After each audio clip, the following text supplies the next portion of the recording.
Greg from Florida, you're on the air. Greg. Man, we just can't get these phones right. Take my call. You got it. Hello? Yes, sir. Thanks. Hey, I just wanted to go over a few things. I was in the U.S. military. I got out in 2004. And I'll tell you, when I went to boot camp in Arizona, South Carolina, we had tons, like probably more than half the platoon was foreigners. And our entire platoon graduated from boot camp, including one foreigner who was on light duty the entire time. He didn't do any of the runs with us, none of the hikes with us, anything. It was really sad.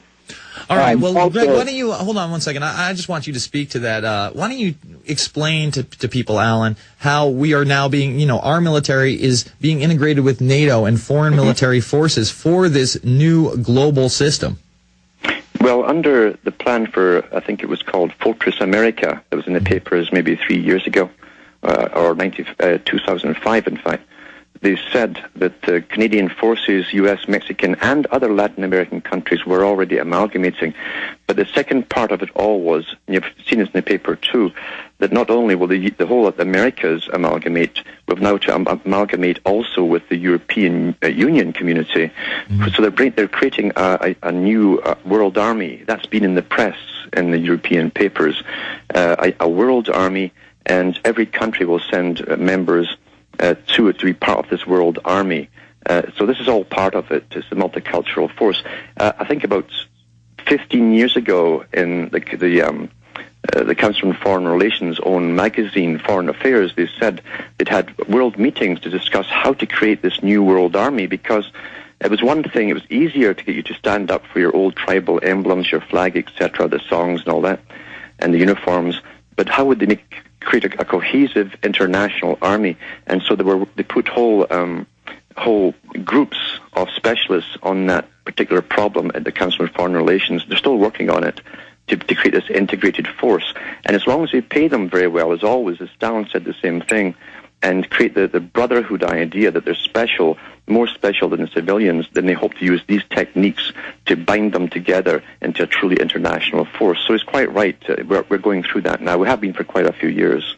Yeah, but it's really in full force right now. I mean, we're talking about, earlier today we talked about Marine Corps civilian police, and we had another military guy call in and say, yeah, a lot of my guys are getting deployed, and now it's dudes who are making $14 an hour who we hire off the street, not the MPs anymore, and that's because they are, first of all, integrating a police state here at home. They're trying to blur the lines between the military and the police. They're trying to get rid of posse comitatus, and they're getting us ready for global government and a global military force that you're going to see at the national level exercise 09 coming up at the end of July into the beginning of August, headed by FEMA, working with the UK, Australia, Canada, and Mexico in a terrorist prevention act like no one has ever seen. This is the first drill to prevent terror after terrorism occurs in another country. Let's jump to our next caller. Anne in New York, you're on the line. I just want to say that I'm new to you, and I'm so proud that you are doing what you're doing, that there's a place, that there's a voice that we can hear that is just focusing on what's really going on. Well, thank you. And thank you. And I want to touch on three things. I'm going to be real quick. I'll share this with you. I have 2 different passports plus a green card, and I was recently robbed, and I had to go and get my state ID back. Now, I got my state ID originally 4 years ago, and when I went to get it back, they have now added something to the form in New York City, which makes you divulge whether you have ever had a Canadian driver's license, if you have an active one, and it makes you put down your driver's license number on this form. Well, right now, Canada is enforcing a new ID system where if you take the new ID card, I think they're going to be issuing them on June 1st. No, I understand that. But right now, they're trying to blur the line. They're trying to create this North American Union. So if you take your RFID, national ID card in Canada, then you won't have to wait in the border. You'll just have your thing. Oh, you got your card? Go ahead. And they're going to do the same thing in Mexico and America. They want to integrate this into a new system. And that was exposed in the Security and Prosperities Partnership Agreements. Why don't you speak to that really quickly there, Alan? Yes, and also the EU have said that they have a central computer with all the data of Canadians and the U.S. citizens who have that card. So it is in actual fact it's your international ID card. Exactly. Even though it even said that in it. It could go under the guise of a license. It didn't matter. It is the international ID card. Exactly. Ann, what else you got for me? It's here. Mm-hmm. Yeah. Yeah, no, and we know that's it's the here. frightening part. You know, and I'm just so glad you're alerting more and more Americans. And this bill, H.R. 875, how realistic is that? I mean, I've sent letters to the New York Times, to Eden Foods, to every organic group that I can think of, and any response I've gotten back from organic farmers is that they've never even heard of this.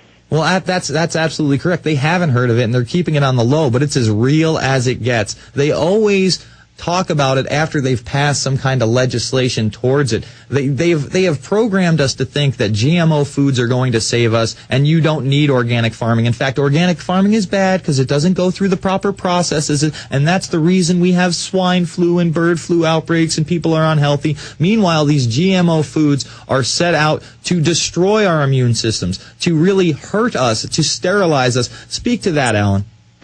There's no doubt about it. And I read from their own articles, the big players, on depopulation agendas.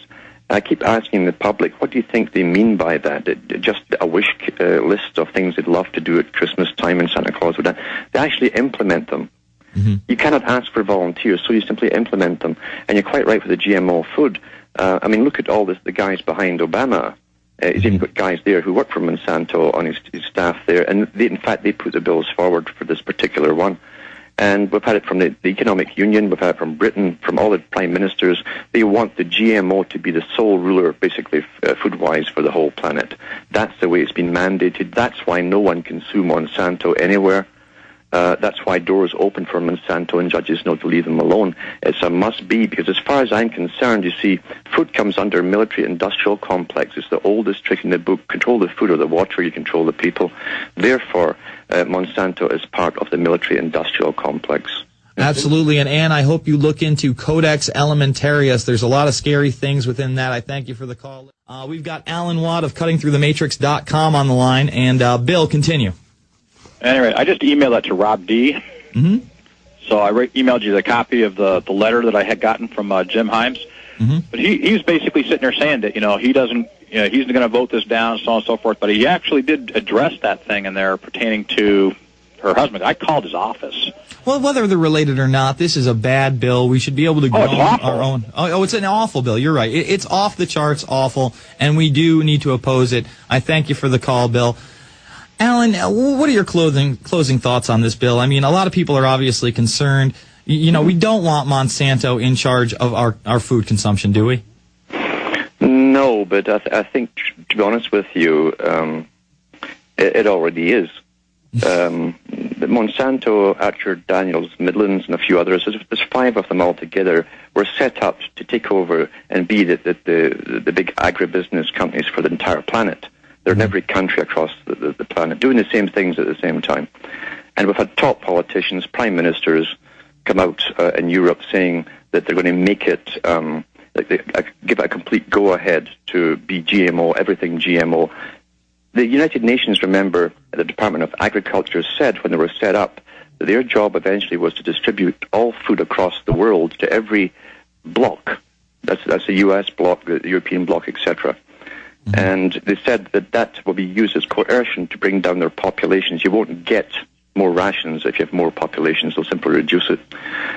So it's used as a weapon. And the woman who was in charge of the UN at that time for that department said that food has always been used as a weapon. We've got to understand it still is. And the old ideas of freedom and being self-sufficient are under the hammer, because in an interdependent world, and what they mean by interdependence is right down to personal interdependence. It means you will be dependent on them and their system for everything you need to live. Exactly. No more individualities, no more individual human rights, and that's why they put that in that WHO document, so that they can quarantine you, vaccinate you, and kill you if they want. That's the bottom line. Alan Watt, thank you for joining us. The website is cuttingthroughthematrix.com. Remember, the rebroadcast starts in about 90 seconds. We talked about the census GPS. We talked about the flu vaccine. We talked about the internet dying, the cyberbullying bill, the Cybersecurity Act. We talked about the Bilderberg documents that have recently leaked and admit that they They created the Euro, folks. All this stuff and more on the rebroadcast in about 90 seconds. If you missed any of it, we got stories at prisonplanet.tv and Infowars.com. In this last minute, I want to introduce everybody to the latest member of the Prison Planet family. There she is. She's little Jenny Justice, the pit bull of prisonplanet.tv, and I love her very much. She guards me by my side when I'm not strapped, folks, and I'm never strapped. So, again, I do my own little show 9 to midnight here at the GCN Network, and I hope you tune in. We're going to be covering all this and more, taking your phone calls. I'm Jason Burma, sitting in for Alex Jones. God bless you all. Thank you for listening to GCN. Visit GCNlive.com today.